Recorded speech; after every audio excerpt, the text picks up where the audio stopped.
Welcome to Hat Chat Live. This is our unscripted, unedited show on Wednesday night.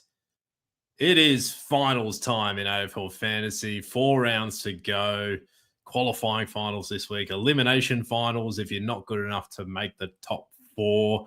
And speaking of not being good enough to make the top 4, I'm joined as always by my trusty co-host Jake. Good day, mate. How are you? I was certain you were going to throw to Bales first after that intro. I was like, oh, he's throwing to Bales first this week. No, it is just me. Look, I'm streaming home pretty hard, and You are I'm indeed. hunting for Nathan's spot as second best coach on the podcast, as is my caption. So, look, it's been a tough year for many. I'm not excluded from that. And yeah, Bales does the fixturing, so it is one of these things. But we're still having fun, and last month of the season should be a blast. Am I right in saying that you did avoid relegation in your Hat Chat League? Oh, absolutely. Yeah, big final day, big final week was enough to get me over the line. Although I still needed results to go my way, which they fortunately did. But a shout out to League Nine, and a particular shout out to Rory, who got a mention in a few chats this week, who is sitting comfortably outside 20k, and he's comfortably one of the worst ranked in League Nine, and he's finished third. So he is gunning for the first coach ever to be promoted and relegated in the same season through the Hat Chat League. So. Shout out to Rory. Good luck, but not too much luck, mate, because that's going to be a hard conversation for me to have in 4 weeks' time. It sounds like he's had most of his luck this year already with the league matchup. So I think he's had 10 wins, and yeah, absolutely inexplicable matchups. Bales, you got a lot of the upset people out there in the league. I'll tell you what. Yeah, well, speaking of inexplicable matchups, Bales is on as well as usual. G'day, mate. Inexplicable matchup. There you go. Yes, no, going all right. Still, I'm happy. I'm through to the prelim final in the Content Creators Cup, so that was nice. So well done. Well done. But I'm arguably more disappointed than happy because I've missed out on finals in Hat Chat League 6. So yeah, shout out to the legends in League 6. 8th, there was 1, 2, 3, 4, 5 coaches on 7 wins. So it was separated by points 4. And I got pipped by, shout out to James, by about, 61 points because he had back-to-back top 500 weeks, I think it was, to get the more points for to knock me out. And I lost 4 in a row post-buy. So that was fun. So, yeah, so still wins League 6 next year, but unfortunately no chance of promotion to try and catch you in League 1 DC. Yeah, a few more years yet. Bales. It'll come, I'm sure. But a man who is joining us tonight for the first time on the podcast and really at the moment does not care about trivial things such as league matchups because he is a top 100 coach, regular listener of the show as well. So welcome aboard, Lockie. How are you, mate? Hey, Dace. I'm doing good, thanks. Thanks for having me on the show. Pretty excited to talk some fantasy and yeah. Thanks for coming on, mate. Appreciate it. And you are an Adelaide boy as well. So I am surrounded by 3 Adelaideans. Is that the word for Adelaide people? Yeah, I think that's commonly used. Yeah. Okay. You nailed it, this. Well done, mate. Yeah. I was going to go with backwards, but Adelaideans is fine. He wouldn't say that if we were in person, DC. You'd be surrounded. You'd be cowering over in a corner. I wouldn't be in Adelaide, so yeah. You're a big. See you and gather around, mate. See you and gather around. Or Origin next year. Yes. Yeah, that will be good. Yeah, WASA. Yeah, maybe I will pop across for that. Actually, that's a good point. That would be good fun. But no, thanks for coming on, mate. And I mean, maybe just tell everyone quickly about where you're sitting at the moment, and I guess your season so far. Yeah, so currently my overall rank is 59th. First time I've ever sat in the top 100, so unfamiliar territory for me. Certainly, I actually said my good friend Scotty Bean earlier in the year, after round 2, I was ranked 36,000th, and I was nearly ready to kick in the can at that point.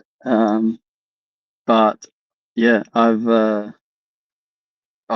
come home pretty pretty strong. I certainly valued cash gen early on in the year, and I think that's really helped me out. I'm sitting at about 25.2 at the moment, I think.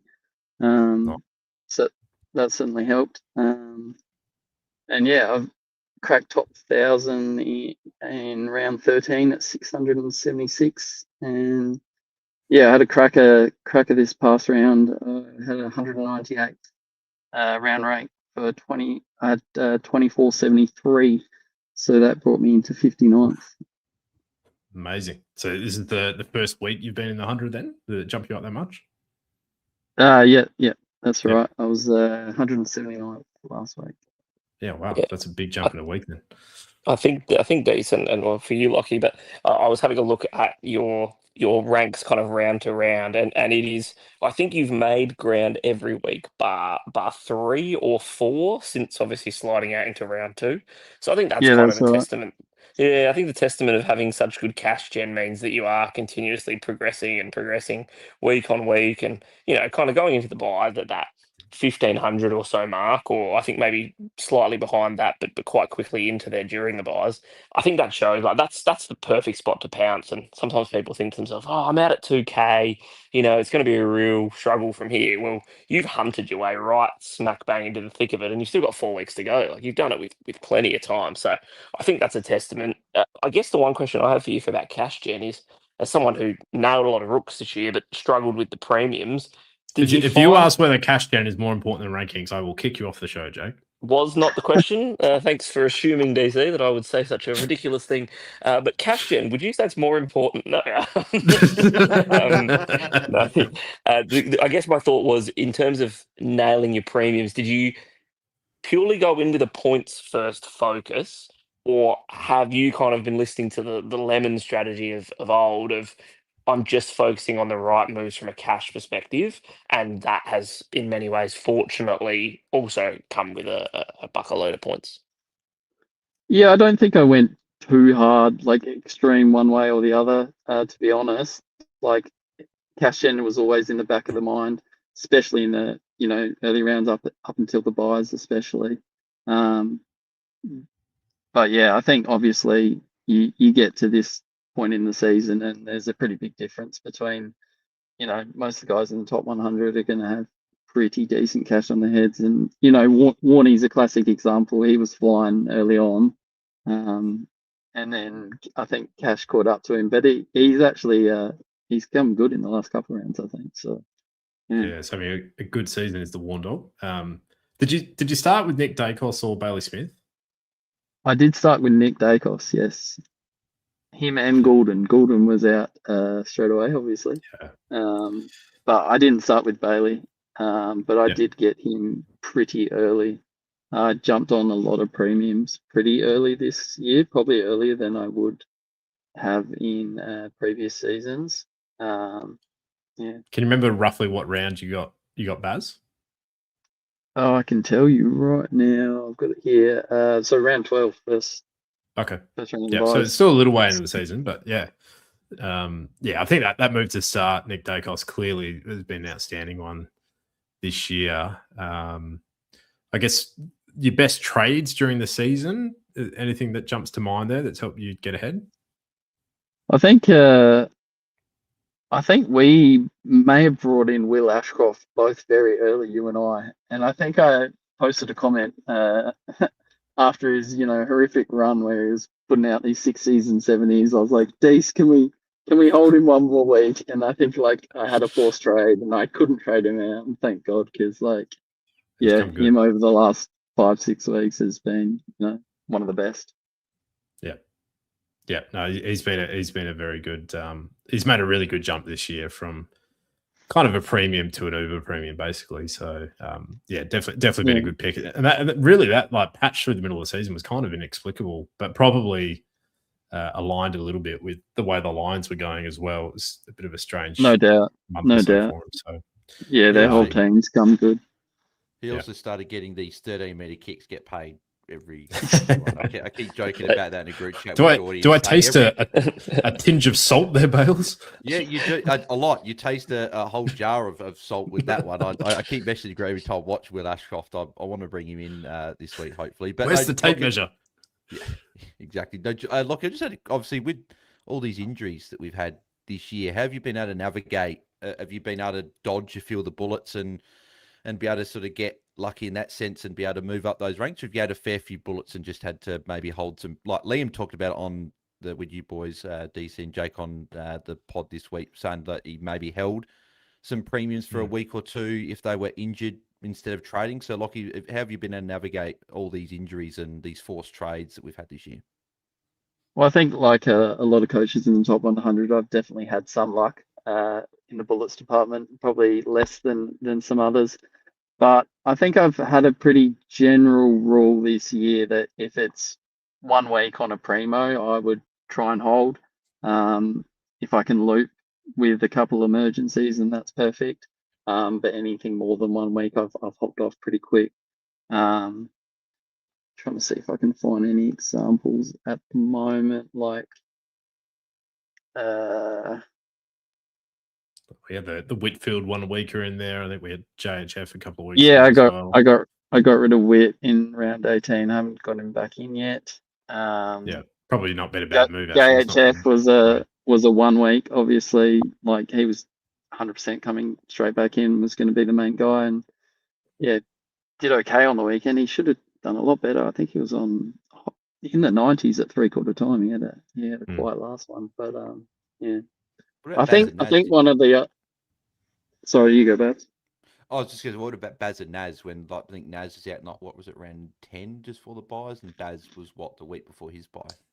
I held Baz. I was quite firm on that it was going to be. I did, with all the bullets we've been having, and I think a lot of people have been caught out. They're like, oh yeah, I'll just get him straight back, and then bullet, and then people have struggled to get him back in. And when you have all these mid-season draftees coming through like Hul Kahan and stuff, they were, very serviceable loop options. So yeah, I think circling back to some of the best trades you mentioned, DC. I think some of the trades I didn't make is actually what's been the best. Like I've had McAndrew all season.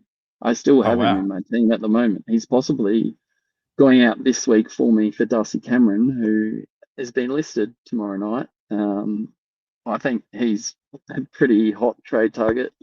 I think now is the time against Geelong this week, and then your Eagles the week after, DC. But yeah, right. So has he been your R2 the whole time, or have you had an extra ruck that you've kind of flipped with? Yeah, he's been R2 my whole year, whole season. Yeah, wow. And he's been, with how the rucks have been going this year, his average has been, pretty up there, and he's been pretty consistent. I guess it's the cost of the trade as well, isn't it? Like if you haven't used a trade there, you've used a trade somewhere else to then upgrade your team, further elsewhere. So it's kind of comes back to what's the cost of the trade. Yeah, but I also noticed that our favourite ruck matchup was this year has been Geelong, and McAndrew had Geelong straight after his bye. So, and I think he got his highest score for the year, like 120 or something in that game. Yeah, no, very nice, mate. Yeah, it sounds like you've made some really astute moves this year. So, fingers crossed where you can keep moving up and maybe give the top 10 a shake, or at least get close. But at very least lock in a hat. 4 rounds to go. Are you feeling confident? Well, I've looked at the amount of points between me and 100th, and I think it's about 30.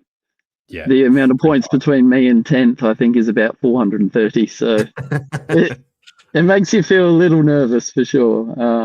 But maybe that's a good question. What are your strategies going to be then? If it's more likely that you're just looking to lock in a hat, are you basically just looking to match with any popular players you don't have, or you're still going to try and be fairly aggressive? That's the thing I have thought about a lot this week, especially compared to previous weeks. It's like, do I get in Whitfield, who a large number of the top 100 would have and match that? But I think this year I have just tried to back my gut and back my instinct, and I think especially obviously at this time of year, you look at the matchups of the players you're considering for the last 4 rounds, and that plays into things a lot more than earlier in the season. So Yeah. No, I love it. Love the confidence. Well, yeah, as I said, fingers crossed for you, mate. But Yeah, thanks. yeah, you are going to help us answer some questions as well. So we will dive into some of those. But as usual, we'll quickly touch on teams for the Thursday night game. Only one change for each side. Nothing really particularly fantasy relevant. If it was 10 years ago, Paddy Dangerfield missing would have been very fantasy relevant, but not so much anymore. So he goes out managed, Braden Maynard out injured as well. Lockie Schultz comes in, Jack Martin comes in. So I don't think too much to talk about there with the ins and outs, but do want to touch quickly on the Nick Dacos, O'Sheen Mullen matchup.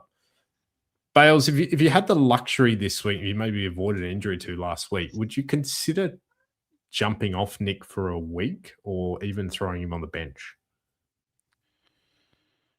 I don't think so. No. I think mainly being the fact that he's already played Mullen this year and he's sort of like a 95 or something like that. And I think he's only had the 3 games under the ton this year and they've all been mid to high 90s. So I just think his floor is so high this year. Like if he's not getting the boy takes kick-ins, the Collingwood are also doing a good job at giving him that extra little couple of meters to get that handball receive or whatever. But he's also been incredible this year. Like watching him firsthand last Thursday night, it's just sometimes you can sort of get annoyed with a player, aka Will Ashcroft, watching him get these 15-meter kicks. I don't own him, but then you can also, even if you've support Adelaide, right, or support whoever you're going for, and you're watching Nick Dacos as an opposition player, and you just sort of get wowed at some of the things he can do and everything like that. So I think Mullen's got his work cut out for him. I think it's going to be a great matchup, but I'd be holding, I think, Nick Dacos. And in terms of looping,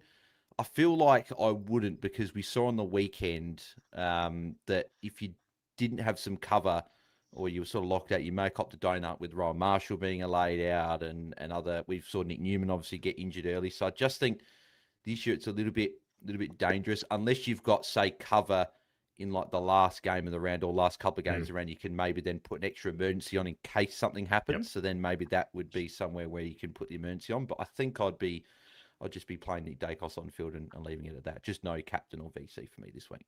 Yeah, I think on that, DC, bit disappointing. Our 23rd premium extraordinaire is in the 3rd game of the round this week. So the Brad Hill TPP, a couple of late games in the next week or two will be helpful for those that just need to keep a bit of flex available, but not this week, unfortunately. Do you boys think the Braden Maynard out could help Josh Dacos or Houston, for anyone with those guys floating around? Or yeah, I mean, it's a good shout. I wouldn't have thought it would hurt, but at the same token, I also wouldn't say that Braden Maynard's necessarily a main distributor back there. So yeah, I think How's yeah, for sure, and we saw that last week. Yeah. But no, I think that's probably the point, though. Potentially does Howe have to become slightly more accountable because he has been taking a bit more of the ball off the boys. So I think it's a fantastic shout. And DC, I was going to bring up Ashwin's point here. I actually think it goes the other way. I don't know what you boys think. So Ashwin's point, for those not watching on YouTube, is that Mullen is probably still hungover after celebrating County Mayo's win. Nick is going to feast. I'm thinking the other way. So I guess for anyone that's missed out, I don't know if anyone else has actually looked into the history of it, because they were talking about the curse. Have you always looked into the curse here? Yeah. So I guess for those playing along at home, apparently after the 1951 win, which was Mayo's last win in the Gaelic Football League of the championship, of course, their processions after the game and celebrations interrupted a funeral parade, and the priest put a curse on them and said they'll never win a championship whilst any of them live. And then the last player from that squad passed away 2 years ago, and here they are. They've won it, which is there's a whole bunch of discourse as to whether the curse was real or the mental thought of the curse, full placebo effect in real action. DC was real. But I also heard that O'Sheen had a bit of a call to see if there was any way he'd come over for the event, and obviously he's stayed here to play, which I think is going to go the other way. I think his efforts will be another 20% above, and I am a bit concerned about Dacos. but I won't be trading him out. I think you just hold and just cop that everyone around you will probably be in the same boat, Dees. But I am concerned, to answer your question. Yeah, I mean, I wasn't going to bring this up, Jake, but now that you've mentioned this specific story, I feel like it's time to tell you that when I won my hat in 2021, I actually put a curse on you, Nathan, and Sanj, so that you would never win a hat and I would always be the only hat winner. So now's the I time to thought let you know. I thought it was going to go the other way. I thought you also stumbled onto a funeral procession and they cursed all I mean, of Hat Chat. probably All of Hat inadvertently, Chat. So none of us, or including like yourself. kicked a black cat under a ladder or something. Yeah. At least we know. At least we know. And more importantly, at least the listeners know. And they go, Well, it's exactly. not Jake's fault all after all this time. The other thing with teams as well was that Dugo was named, and I think I saw a few people putting on Twitter that he was at the captain's run today. So that should hopefully be a good sign, and he should be all good for tomorrow night, which is good. Yep. All right, let's dive into some questions. We'll start with this pretty straightforward one from Josh. He says, if you can only get one this week, who would it be, Rankin or Goulden? So, Lockie, have you got I guess number one, do you own either of those two boys? And then if you didn't have them, who would you be going for? Yeah, I've been a proud Rankin owner, even as a Port Adelaide fan, since round 12. I did Rochelle to Rankin, and that's definitely one of my better trades of the year. I think Adelaide obviously have the Dons this week, but I think Sydney overall possibly have the better last 4 rounds in terms of matchups of the year. But yeah, I guess we hadn't really seen it from Goulden until this past round, and now we've seen it. But one thing to note was obviously, I don't know if you guys saw that they had, I think it was Grundy, Heaney, and someone else on the bench for like the last 20 minutes of this Swans game. Yep. The third one's escaping me. Happily. I don't know how much. Yeah, Papley, that was the one. I don't know how much Goulden scored in the last quarter, if that was a big quarter for him or not. But yeah, I guess it's position dependent as well. I think Rankin's a very clear top 6 forward, matchups or not, between now and the end of the year. Goulden could be a top 8 mid.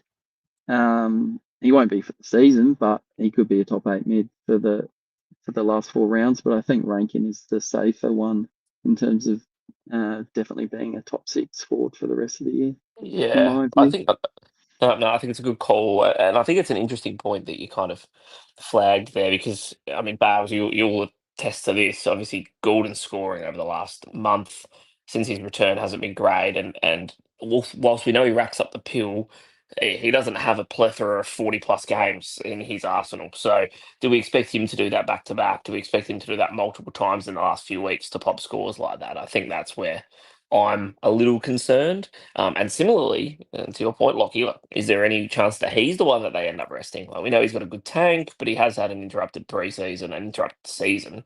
So maybe at some point in the next few weeks, whereas the Crows need to fight tooth and nail to try and find that top 4 spot. So I think for those reasons, I'm probably going Rankin unless you're looking at your forward line and you're thinking, gosh, I've probably got the 6 guys I want for the rest of the year. In which case, then I'm comfortable enough with Goulden. I don't think either are a bad matchup, but Rankin with the better matchup this week, and the need to play him for the rest of the year, because I think no one's talked about that at length yet. There are teams, and Freo and Sydney are the top 2 in that list that will rest players because they haven't got a whole heap to play for in the next month. Yep. No, very good points. All right, let's go to this one from Cameron. I think the first person to send through a question tonight as well, so thank you. It says, hey, amazing people whose voices I look forward to hearing every week. That might be the nicest thing anyone has ever said to me, Cameron. Oh, Cameron's, I'm tearing up. You can't see it, but I promise it's true. He wasn't talking about you, though, Buzz. So just calm down. Is it a coincidence? This is my first night on the pod, or he must have known you were coming on, Lockie. He says Newman to Goulden and bench rookie down. So that's his first option. or Newman to Impey or Zorko, and then Durham, who is currently F7, to Manor. So a bit more of a sideways move. And he's kind of saying that Goulden feels like the safer option. I think I'd probably agree. Are you guys on the same page there? Basically just Newman to Goulden and be done with it? I would be this week. I'll just get Goulden in. But I don't mind the Manor shout as F7 moving forward because of obviously Geelong's run. We know how good that is. And he's got a ceiling as well. And with the Bombers, North Melbourne, Richmond in the last 3, I think that could be a sneaky F7 play if you're looking for that one. So I think I'd go Goulden this week. Just because, there's just something about if you're not sure about someone, I don't love locking them in on the Thursday night. So maybe you just leave that till next week. But I don't mind the manager, but I'd get Goulden, I think, and lock that away. Yep. Lockie, similar from you? Yeah, similar to the other boys. Mano actually was in my team earlier in the week for a hot 12 hours or so. Someone I'm considering as a loop option. I think he's one of those guys. He's either hot or he's cold, but when he's hot, he can definitely have a big one. And they've obviously got one of the easiest runs in for the end of the year. So yep. I think the only thing I'd add is in this case, if he wasn't your F7, I think there's more discussion here. But if you're making a sideways trade on your bench, you should always be bringing in the best player you can on the field because that's where your points are coming from. So I think if you genuinely think Impey can compete with Goulden this week, then I think it's a conversation. But don't take a haircut on your field just to get a nicer bench player. If the bench player is kind of the the bonus or the steak knife, as we talk about it in the industry, then fair enough. Do But we? don't. Yeah, of course we do. Bales, you've had plenty of steak knives over at the Crows over the years. No? I mean, it's So, just a whole team of steak knives, really, isn't it? Yeah. Yep. No, like it. Agree with your thoughts on that. Let's go to Wazer. He says, hey, Legends, Newman and Romar need to go, but who to bring in? He's got 3 distinct options here. So his first option is everyone's favourite 23rd premium Brad Hill, everyone's favourite footballer of all time, Jack Ross. So that's the first option. And then the second option is everyone's most injured player of all time, Dane Zorko, and everyone's most tagged player of all time, Cozzy Pickett. So that's the second option, Zorko Cozzy. And then the third option is everyone's suddenly favourite defender trade-in option, Jarman Impey, and Nathan's least favourite player ever, Jason Horne-Francis.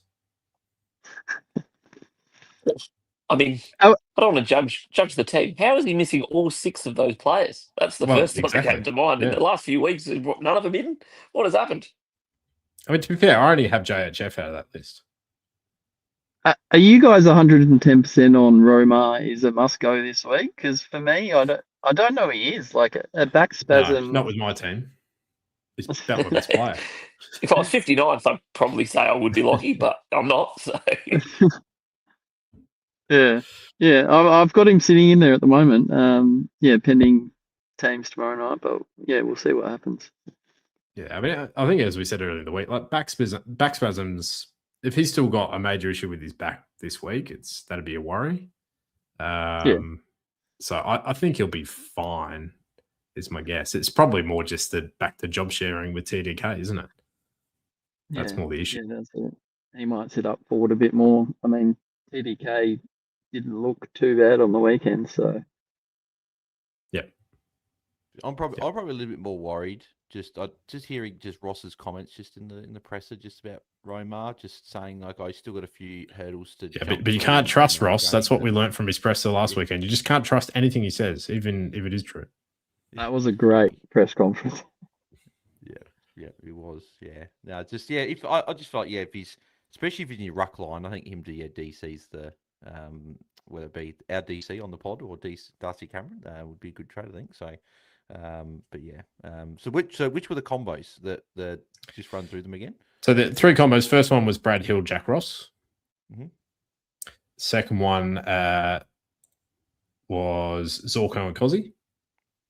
Yeah. And third one is Impey and JHF.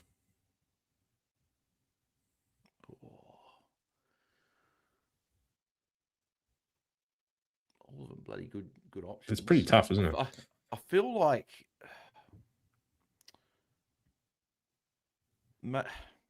JHF is the like- best forward option out of the three, I think. Yeah, agree. And I was sort of slightly leaning there, but then I'm also going back to how good Brad Hill's been.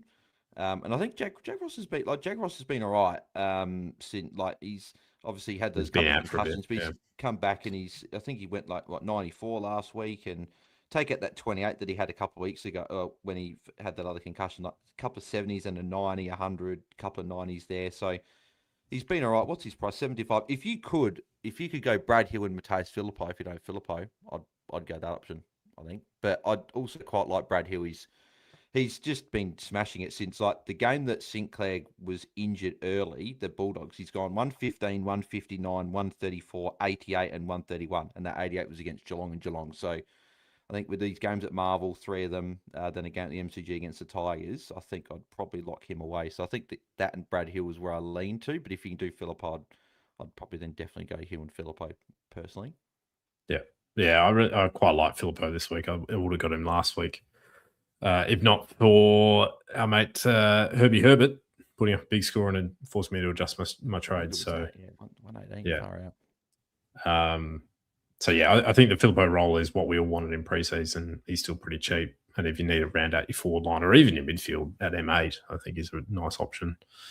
So don't mind that suggestion, Bales. But yeah, otherwise, I think JHF being pretty comfortably the best forward there would force me to go down that route personally.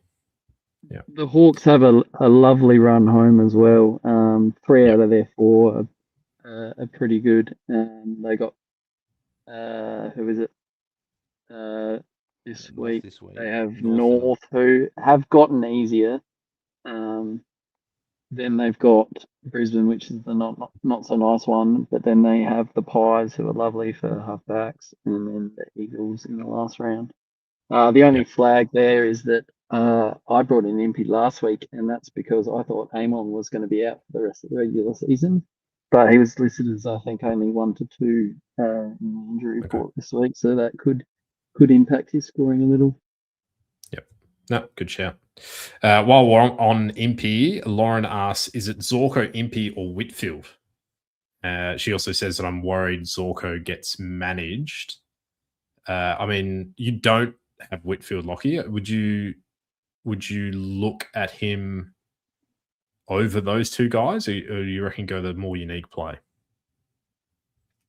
I think it really depends, obviously, on your team and where you're ranked. But just on the 3 alone, I think Zork's still under 900, isn't he? And He's pretty so is cheap, Impey, and so is Whitfield. They're all in the 8s, I think. So price really doesn't come into it. So I guess if you look at the run home, as I mentioned, Impey has a decent run home. I think Whitfield had the worst run home, and particularly he's got 1 nice matchup this week, and then 3 stinkers, only to finish with Milan Murdoch again in the second last week. If the Eagles want to go that way, and we saw what happened last time, so I think on that alone, I'd be avoiding trading Whitfield in personally. Just the run, not the player, but definitely the run.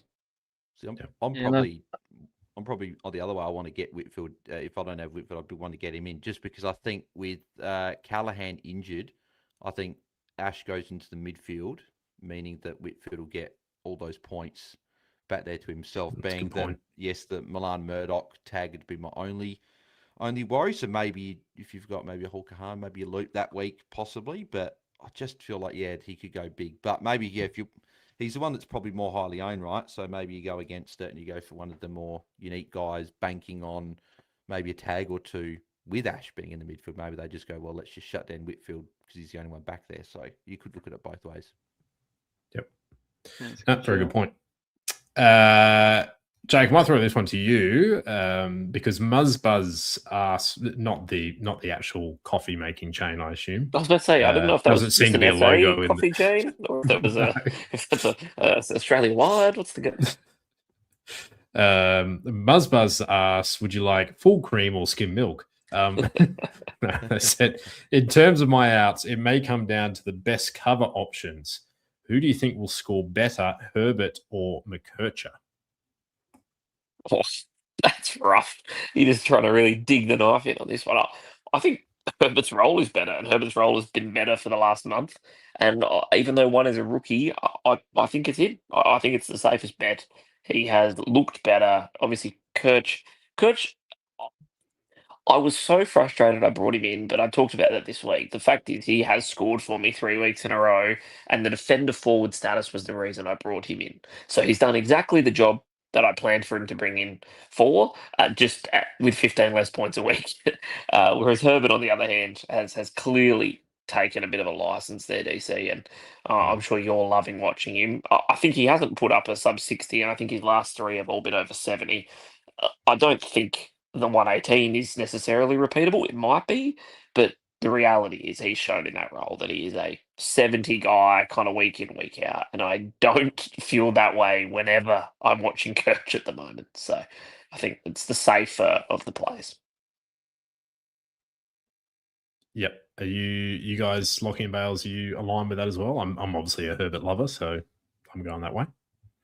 I think this week I can't remember where I heard it, but obviously the Eagles have the Tigers, Yep. and if that's a more competitive game, Eagles might be trying to push forward more, so there might be a lot less of those plus sixes for him this week in the short term. Yeah, not expecting him to back up the 118, but I think he is probably a pretty safe sort of 70, as Jake said. For sure. and Kirch up against the Hawks down in Tassie, like that to me is a Could be worrying anything. matchup. It could be anything from like a 40 to an 80, I reckon. It could be him showboating to be the first signing for the Devils and go up to 130, which is what I'll Putting be himself in the hopeful shop of. window. Yeah, He is a Tassie native, isn't he? he Correct. is. He sure Yeah. is. Yeah. Speaking of people who are not Tassie natives, that was a rough segue. We are joined by a wild Obermullet in the chat. G'day, mate. How are you? Or maybe we're not. Can you hear us, Nathan? Did anyone else see his like emoji wiggle? That was weird. It was like he's shaking his phone. He's yelling into it so much it's actually moving on the screen. But alas, no sound. Does Nathan actually realize we're live? That's what I want to know. Oh, is this Thought Hatchet these- live? I thought this was the pod. I thought I was just really late to the pod. I'm ready to do the He's Monday. When do we start Trader's Fade? No, I'm just here to listen to Lachlan, in all honesty. Like, I thought it'd be an easier opportunity to get up and close with a real top 100 ranked coach. A real one. Yeah. Despite Not what one of those ChatGPT formal says, ones. not one that you're technically part of, DC. Very good, mate. Yes, we missed you. We missed you Monday night. Didn't Reflections really on your seem round? like it. Didn't really seem No, like we you did. missed We me. did. It's always fun making fun of you in person. Ah, right. I understand. Reflections on your weekend, a bit of a rough one for you, I think, memory. Oh, yeah, look, I mean, it depends what you judge it by. If you judge it by score, losing in key matchups, North Melbourne yeah. losing, Yeah. injuries, terrible player scores. Losing If you your judge it by content creators cup matchup to superior coaches. also losing it to you, all of those other things, having Jake close up like 200 points on me overall, that the overalls might come back. If you judge it based off all those things, not a great weekend. But no, I haven't found anything yet. How's the weather in Melbourne, Nathan? It was not too bad, was it? Very cold. Very cold. As cold and as disappointing as my weekend was. That's pretty much it. No, very good, mate. All right, we'll keep plowing on with some questions, but obviously feel free to jump in, as I'm sure you will. Let's go to this one from Sam. He says, "Hey lads, especially DC is a former owner of Jack Ross. Is he an option now? Would you be trading Marshall to him?" I mean, we kind of touched on him a little bit earlier, but that specific trade, guys, if you're looking at a Marshall to Jack Ross, is that a big enough upgrade, do you think, to pull the trigger there? I think it's only.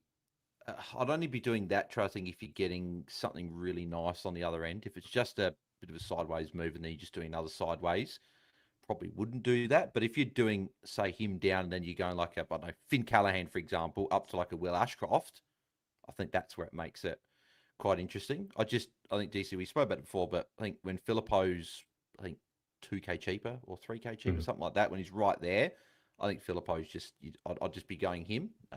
Just with the Marvel Games, St Kilda, more fantasy-friendly team, I'd probably go there. But yeah, I don't mind the play, particularly if what you're doing on the other end is probably the other question as well.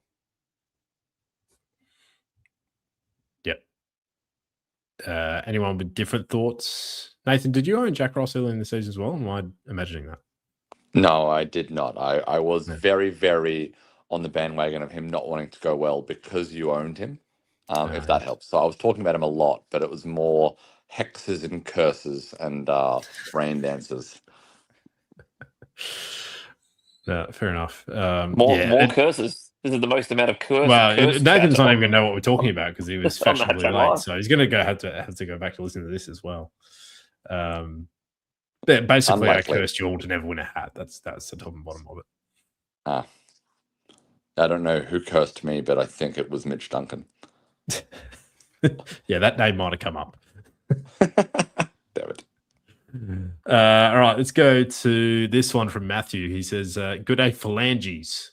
Cameron or Grundy for Marshall, and who to dump out of Durham, Williams, I'm assuming of the Bailey variety, and Petrarca for Rankin. So maybe the first part. I mean, Lockie, you mentioned earlier that you're looking at Darcy Cameron in this week. Is it him over Grundy, do you think? He's just too hard to ignore right now.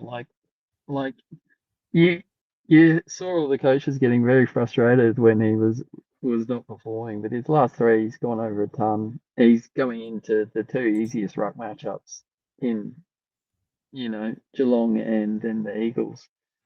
I think even if it's a 2-week play, it could be an extra, 50 points over Grundy in those 2 weeks, which can definitely make a difference. Yeah, and Grundy's not been consistent either. So yeah, I think in that situation, if you've got Marshall at R2, like you've got an obvious trade out option as well. Like my team, I've got Grundy and Gawn, and it's like I've probably got bigger problems to trade out of my side. So I think if you're in the situation where you've got Marshall and you're looking at another ruck anyway, I'm probably okay with it. Especially one as you said, still with Lockie McAndrew. Well, yeah, and that's one option I've looked at is holding McAndrew and having Marshall at R3 if he's playing, and then looping having ZZ in my utility spot. So yep. Very good. All right, Nathan, we'll throw this one to you. Who to dump out of Durham, Bailey Williams, and Petrarca for Rankin? I mean, surely you're a Petrarca, aren't you? I think I am. I just think that, I mean, especially after the week that he's had in the media, there's either going to be a massive resurgence, but I think it's just more likely that it's a little bit more forward time, as Gold Coast shows that he wasn't necessarily the bad pick that he needed to be, and he can be the forward. So I think it's Petrarca this week. Yeah, I think it's just got to be. It's just such an extended period of him scoring really poorly. I think Bailey Williams against the Tigers might be okay as well. I think Durham will go okay this week. I'm sort of more confident of another 90 from him. Yeah. I'll just pause for half a second. Did anyone see the updated champion data rankings top 10 this week? No. Must have missed it in my Wizards inbox. number 10, wasn't it? Oh no, that wasn't champion data. That's AFL. Yeah, Christian Petrarca, number 9. Number 9 champion data player of the year this season. I was like, Nathan, let alone 50,000 other AFL fantasy. I mean, he did start the season very well, but that was a long time ago now. That made me angry when I saw that. The fact that he was ahead of Jordan Dawson. That's just, no. Can't have that. Yeah, Jordan Dawson number 10. Were there additional categories? Like, did they have to be in between 175 and 180 centimeters within one disposal of Connor Buderick and Cooper Harvey? I listened to the pod. I listened. That was a And nice. Ignore the amount of tackles after round 10. Yeah. Yeah. Yeah, exactly. We did get this question from our friend Braddles. I mean, you brought it up, Nathan. He does say, DC is the leading expert. Should I be trading in Brent, Neil, or Robert Harvey? I mean, probably none of them. Probably none of them. I mean, Neil Harvey is a deep Australian sport shout, so I like that one. It's good from you. I did think it was interesting that you guys talked about, could Conor Budarick also be Brent Harvey's son? I think given the heights and the fact that Budarick is smaller than Cooper Harvey, I think it's more likely that Budarick is the son and Cooper Harvey is actually the adopted son. That is a different angle. All right, let's go to this one from Big Bondi 64. Says, hey guys, currently ranked 153rd. So he's chasing you down, Lockie. And he says, trading out Newman and Romar to Gordon and Whitfield or Sparrow and Hill. The second option leaves me with 7 forwards and cover for the forward line. The first means no forward cover. So I'm interested in this idea of having the forward cover, obviously particularly coming off the last round with Romar. And if you completely bare there with cover, should that be a priority?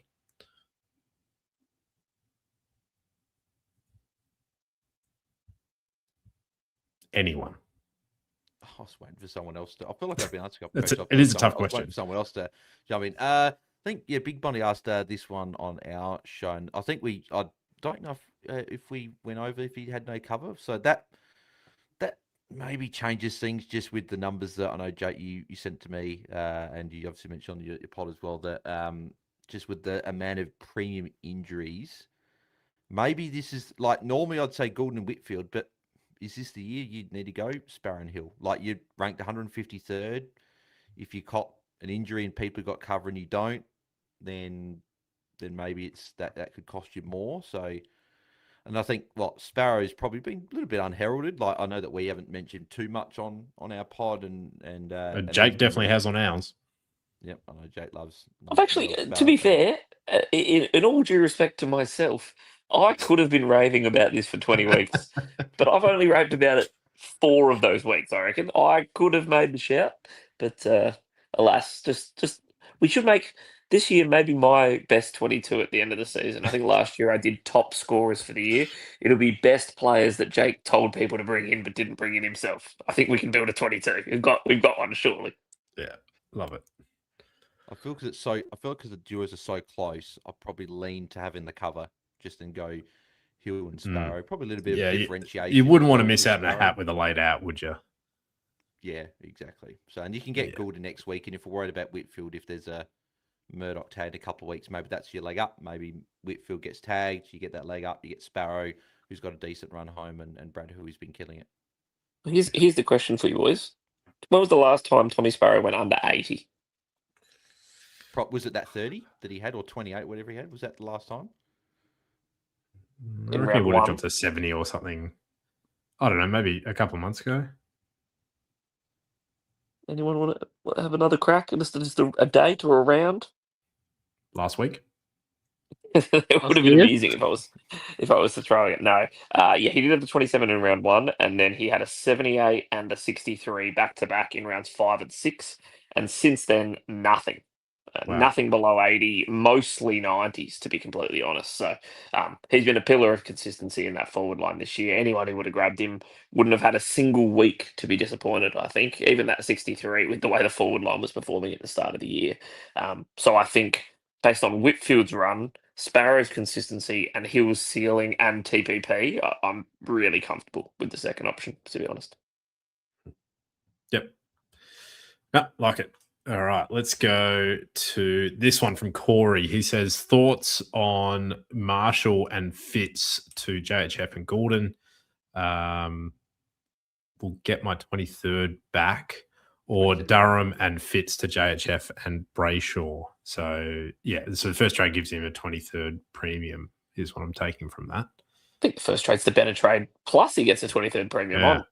So comfy with that one. Durham for the week, I'm okay with versus Marshall head to head, let alone if you're getting a better outcome. And from memory, Freo have a pretty nasty run into the end of the year, don't they? Yeah, and I mean, think potentially Hawkins, rest yeah. could be a factor too, as we mentioned earlier. Yeah. Alrighty. I think we've covered off sort of quite a good array of different players there. So hopefully we've touched on the players that you've asked about. Maybe just quickly this one here from Ashwin as well. He says, can I interest anyone in Miles Bergman? Lost count of how many times he's burnt us, but he can't do it again. I mean, I would feel like there should be a question mark there at the end. I mean, can he? Do we tempt him? Lockie, you're a Port supporter. Are you interested in Miles? No, I don't think he has the ceiling in it this time of year. That's what you really need. I don't know if he's even 100% fit. So I think Port are literally down to so fewer players that he's just needed in the midfield more so than he's 100% fit, ready to go. And yeah, I think he's only had 1 ton in the first showdown this year. From probably playing as a halfback from memory too. Yeah, I think that's probably the one thing I would say though is that he did lead the CBAs on the weekend. His role as a midfielder over the last 18 months has been the role that he has performed better in, and I wouldn't argue with you, Lockie, about the ceiling. But if Newman to Bergman gets you the upgrade you want on the other end, I would absolutely do that. I think in that role, which he will play for the rest of the year, I think he's an 85 to 90 guy, which at his price is not quite where you'd love it to be. But if every other downgrade you're looking at across your side is a genuine downgrade, whereas he can fill in a spot at a D6% potentially, then I'm fine with that. But I wouldn't be doing it just because that's the trade that you'd like to make or to get him in as he's got a heap of upside because I do think he has a capped ceiling. I wonder if I think Logan Evans also, Lockie, if I'm not mistaken, isn't he out Yep. for the year as well? So I don't know if that sends him back into defence. Maybe he gets shifted back there again. I don't know. Yeah, I just don't know who else is coming in the mids. That's that's the hard part. Yeah. I think you're right. There's no one. Yeah, no. Big Brody. Will Brody. Come on down. All right. Speaking of pigs, we'll go to this one from Braddles. He actually meant to send this in last week. He says Sheasel's 3-game average of 150.33 after round 18 this year is the equal 13th best since the year 2000. Can you or the group chat, the live chat, think of any better than this? So, I mean, my mind immediately goes to the guys who've had ridiculous seasons, like a Rocky, Dane Swan, Tom Mitchell, maybe a Brodie Grundy, Jack McRae. Like any of those guys, I think would have gone close to doing that. I did also wonder whether, do you think Tristan Sherry and Marshall would have hit those heights at the back end of last year? They certainly had some massive scores. Yeah, Cherry Ball must have been close, surely. I don't know if he would have hit that high. I think, your point's right, DC. Like, do we go with the obvious names? Because I was trying to kind of cast my mind back to those epic performances, the Nick Rewalt 200. I think we talked about this briefly the other week. Brent Stanton's name came up. Like I was trying to think of some of the more niche guys. Yeah. Yep. I mean, what did Buddy do either side of his 200 as well? Yep. But I think Rocky and Dane Swan have to be in that list, like almost. You would think so. Probably multiple times. Yeah. Aaron Hall, maybe. Yeah, he certainly. I'm not sure he would have gone over 150 that much, but he certainly had ridiculous runs over 130 of that season, didn't he? So Braddle's just thrown in Titch 2018 is correct. That ranked first and third in the same season. So that's pretty incredible. But yeah, if you want to, if everyone in the chat wants to have a crack at it, go ahead, and then Braddles will let us know which ones are correct. He also says Sherry 5th best of all time last year with a 158. So there you go. He did have a crazy good finish. So what did you say? What was the Shizu average over the 3 games? What was it? Was it 151? 150 on the dot almost. 150. Yeah, because I just had a look. So when Jake mentioned my boy Brent Stanton, I was going back and looking at that. When he had that 193 against Brisbane, he followed that up with a 140 and a 123 for an average of 152.3 in that 3 games. So that would be the one. There you go. Lock in. Nice. Got one. And he had a 175 2 weeks before that as well, but followed that with a 70. So That's Crazy. crazy. What a period. Yeah, he was a ridiculous fantasy player. Bit of a different one here from Ninja Spoon. He says, any chance we could blind rank the events the Hat Chat panelists could win a medal in at the Commonwealth Games? Or I have organized another blind ranking, so we won't do that one specifically, but I do want to know from you guys if there are any events that jump to mind that you might go all right in at the Com Games. Are we competing against each other or the overall field of the Commonwealth Games? Because if we're competing against this team, then the 2 meter freestyle, I reckon I could land slightly closer. I thought you'd know that due to our height challenges, Nathan, you might just go with anything that your height would. Yeah, I would go assist with in. basketball, but Yeah, even high jump. I reckon Nathan would have a good Frosby flop on him. Well, I mean, I took it as the chance, the sport we would do the best in against actual athletes. Maybe we were allowed to train a bit more to actually try and be good. I mean, Jake, surely you're the 10,000 meters with your running craze. Yeah, I mean, 5K is a bit more my speed, but I don't know. I don't think know that's that at the Com Games, so it's Well, the there you mile go. or the 10K. Oof. Yeah. Okay. All right. We'll set me up for the 10K, DC. I think with a bit of friends in high places might be able to sort me out to impact the medals. But what I would say is I was a mean men's basketballer. No, I wasn't. I was a real mean men's netballer. So if that ever gets its way to the Com Games, I think I would actually be netball much is better at that. there. It's just only the women's. It's in the Com Games, Jake. Yeah. Yes, not for men. Not for men. It is not. No. But yes, if that does get up eventually, I know that is slowly growing internationally. I think that is genuinely where I would have the best impact. Yeah, like it. I mean, for me, it's got to be lawn bowls, doesn't it? Minimal physical prowess required. Very close to the ground, DC, by nature, so that helps. You don't have to bend down that far. You can do the sport while holding a beer. Like it ticks a lot of boxes, doesn't it? I mean, I think for any of us, the best real chance we have of a medal in the Com Games is like the 4x100 freestyle. And then, no matter how slow we are, the other 3 Australian men are fast enough that we're going to medal. It doesn't matter what we do. That is a great shout. That is a great shout. So that's brilliant. I think, yeah. So I think that's probably our best chance. Yeah. Yeah, I feel like that just overcomes all other answers, doesn't it? Yeah. No, Lockie, any particular sports that you've got decent prowess at? No, not recently. Certainly none that feature in the Commonwealth Games. I did play a bit of canoe polo in my high school years in Canberra. Canoe polo. But unfortunately, that is not at the Commonwealth Games. It's the first time I've ever heard of that as a sport, let alone it not being at the Commonwealth Games. So they even had it in Canberra, so, of all places. So there you go.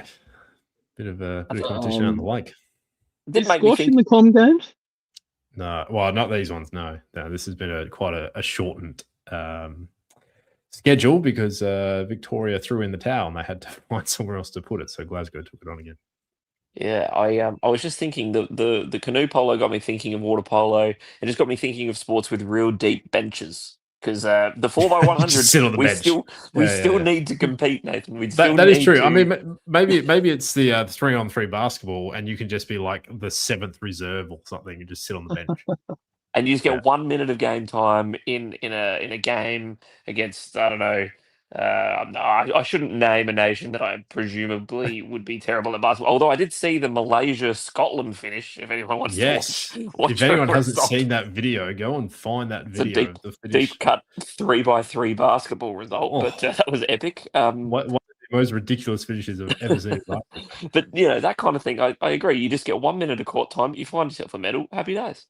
Yeah, no, good shout. Love it. Love the strategy. Speaking of strategy, we are going to dive into our blind rankings to finish the show. And for this week's blind rankings, as always, we'll have 6. For this week's blind rankings, we are going to do alternative methods to get a leg up over your opponent in your finals matchup in fantasy. Okay? How outrageous are you going to be here? I mean, I might have spent half an hour coming up with these. So they're pretty outrageous. Just half an hour to come up with 5 different ways to bring in humic luggage is interesting. He's going to be one of the 6. He has to be. So stop ruining the lead, you guys. So the top ranked one is the best strategy to get the biggest leg up over your opponent. Okay. So let's kick off by logging into your opponent's account and changing their trades. I mean, it's good, but I mean, DC, you've been by so much this week that it's not a guarantee. Unless you traded in, I don't know, 2 negatives, I feel like unless you traded in like multiple Cooper Harvey third quarters, I feel like you can still lose overall. Or Kel Wilkie second quarters. I'm putting that near the bottom just because I feel like it's unethical to be doing that. So, Bales, I'm going to wreck this for you. They're all pretty bloody unethical.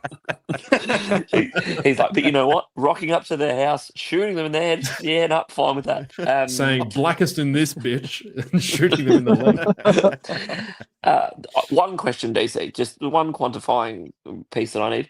Are you just changing their trades? Are you also changing captaincy and who's on field? No, I think just trades. Yeah. Let's say you've only got 30 seconds. That's all you're going to do. And you want to make it subtle. Yeah, okay. Yeah. No, in that case, it's maybe a 4 or 5. What day are we getting into their account? Like, is it you get one shot across the weekend? Nathan, I have not put this much thought into this. I don't know. All right, well, then 6. Before the player plays, dumb you can question. adjust the trades. I think 4 or 5, boys. Yeah. Lockie decider? Yeah, we'll go 4. 4. All right, like it. All right, next option is tell your opponent that Jake is the best coach on the podcast and to listen to his advice. That's a 1, obviously. Terrible idea, but great to get what you need. Do that. No, that's the thing. Jake gives good advice. He just doesn't take it. So it actually is lower than you think. I think it's going to be 6, doesn't it? Yeah, because Jake gives good advice. Clip that. Someone clip that. Jake gives good advice. That's what we're clipping.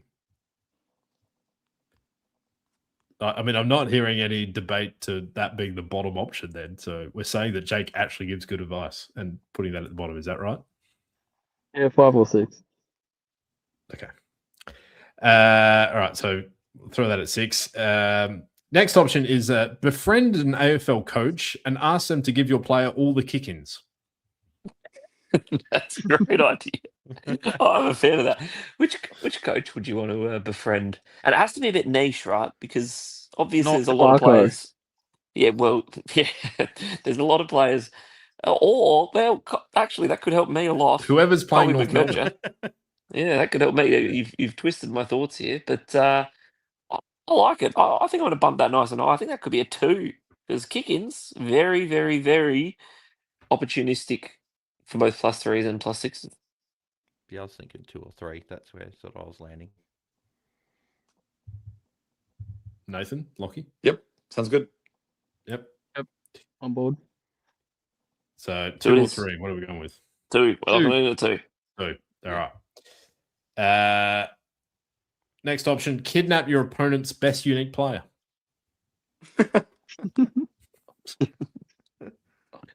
I like how I said at the start this is unethical to change trades and just that it's getting worse. I think somehow, Bales, you've been on this with us for 10 weeks. You didn't see that coming. That's on you, mate. This is all of DC's fantasies rolled into one. I mean, Kidnapping an this is AFL player is my fantasy, is it? well, this is the thing. The one thing I'd say here is, I guess, technically useful for this week's matchup. Not great when you can't make your trades next week in the Because you're semi-final in because you're jail. locked up.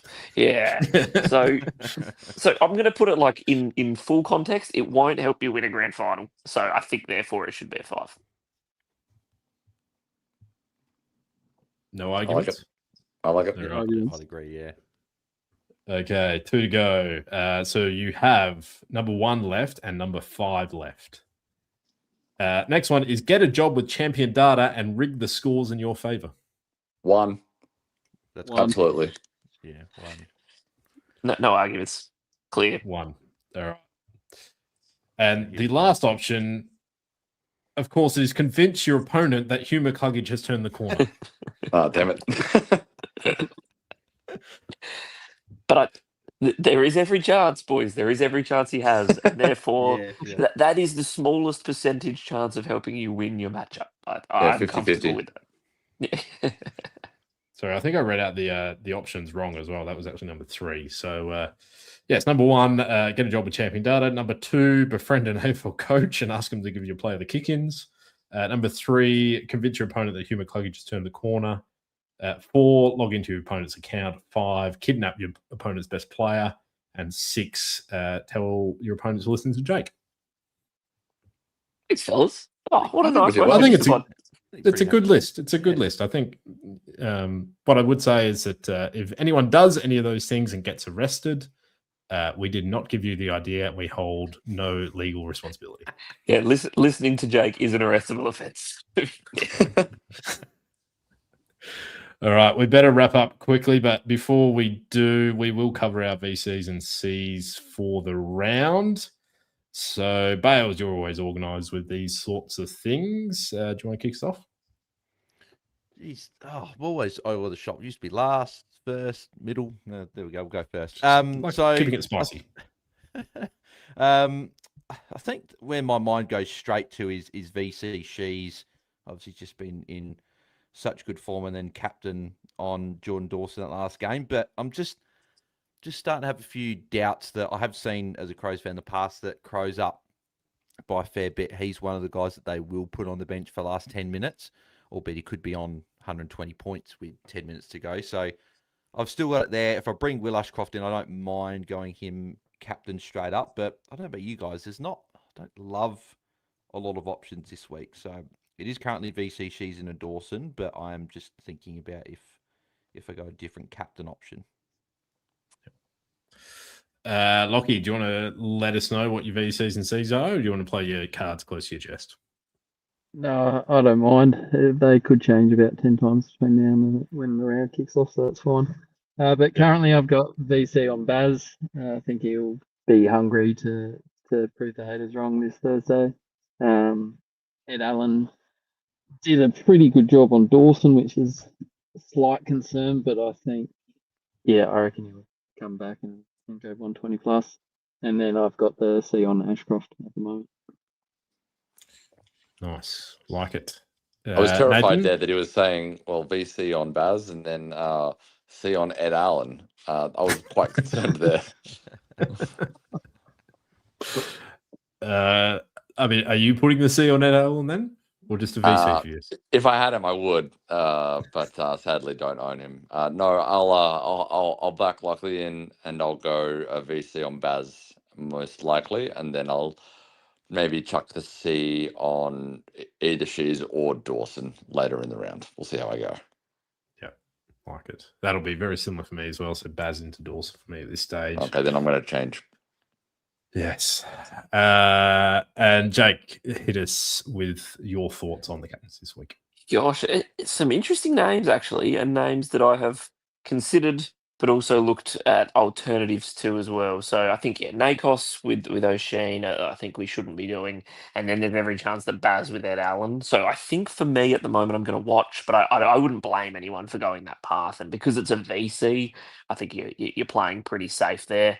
Friday night game, look, last week was a save and a half. We barely talked about that on the show on Monday night, but I was watching that with kind of my eyes half closed for 3 quarters, and then with everything Oh, he put in the last. That was an outrageous finish to the game. It feels like the kind of game that I actually think the Bont could break apart, knowing that a win for us will lock us into finals and a big scalp for a lot of momentum. So it's something I am considering. I'd feel less confident if that was the C. So if I was VCing on the Thursday night, I wouldn't do that. But I definitely would be considering that. But matchups this week are interesting because the only three really good matchups are for West Coast, Fremantle, and the Crows, which I think West Coast and Freo don't have too many players that people are looking at for captains. So, I mean, as Marcus a Herbert. yes, yes, a notable captain option. So look, I think as a non-Dawson owner, Sunday final game is going to scare me. But if I was anyone else, I probably would be looking at that. But I guess the couple of other options over the weekend, Will Ashcroft, we've already covered. This is probably the last good game for Lockie Whitfield, so I think that could be an option. Although again, I prefer that from a VC option. And then, I mean, look, I know that there's the James Jordan flag, but after 182, it is a bit hard not to consider Naz, and that was a name that wasn't mentioned at all. So I think that could be. I think the thing with him, right, is we know that he will play in any role. He'll play off halfback, he'll play forward, he'll kick goals, he'll play in the midfield. So I think we'd be silly not to mention him. And of course, she's just kind of the safest man in the biz at the moment. So I don't think there's any too unique names, but I think looking at matchups, there is not a lot of tasty matchups at all. But yeah, I think it'll be interesting. I think this could actually be a big week where it swings a lot if you do make a bit of a left of field call. So I'm intrigued that everyone kind of was down the same path. I'm definitely looking at doing something a little bit quirky, whether that's Bont, Naz, or Whitfield. Well, Jake, No, don't mind Jake, as I was going to say, as a resident Hat Chat captain's expert, I know has in the chat there. What about DC against Geelong tomorrow night? Yeah, I think it is a great call. I think the reality of whether or not he's named, I know that he has officially been named at this point in time, but I think we saw laid outs late last week, just in that ruck line for people as well. So I think whenever I hear midweek news, it does just keep me that little bit more cautious. I think if there'd been no news this week, I would have been happy to do it. But we saw even last week, Gorney, it wasn't a monster by any means. It was enough. So I think there's just enough of a chance that he doesn't play the full game that I would steer clear. But once again, it is your VC, and for many years we didn't have two cracks at it. So sometimes I think you just gotta go the full send, and there's no doubt that he has a ceiling, particularly in that matchup, that other players might not this week. So run the risk, just make sure your C is a pretty safe one. Yeah, like it. All right, we will wrap up there. So Bales and Jake, thanks for jumping on. Nathan, thanks for jumping on late. And most of all, Lockie, thanks for jumping on for your first show. Did a great job, mate. And it was good to chat with you and talk through your season. Yeah, thanks, heaps for having me, boys. No problem at all. Welcome anytime. Thanks to everyone that's listening in live. Good luck this weekend, and we'll talk to you next week. See ya.